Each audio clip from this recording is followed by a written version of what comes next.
তখন আমি বললাম যা বলছি তাই করো। ছেলেটা বলল আম্মু আম্মু নানা ভাই বলে চিৎকার করতে করতে বাড়ির ভেতর ঢুকে গেল।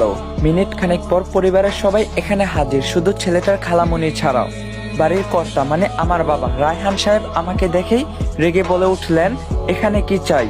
তখন আমি বললাম তোমাদের দেখতে এসেছি বাবা। তখন বাবা বলল আপনি কে? আপনাকে তো আমি চিনলাম না। তখন আমি বললাম আমি তোমাদের পরিবারের সন্তান। এই পরিবারের সন্তান আজ থেকে 10 বছর আগে মারা গেছে।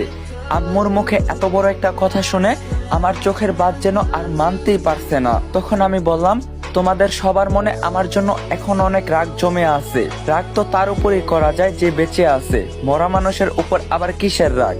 কথাটা বললেন আমার বড় আপু নীলা। ঠিক তখনই আব্বু বলল আপনি এখন এখান থেকে যেতে পারেন, বরযাত্রী আসার সময় হয়ে গেছে। ওরা এখানে আপনার মতো খুনিকে দেখলে বিয়ে ভেঙে দেবে। তখন আমি বললাম জি অবশ্যই চলে যাব, তার আগে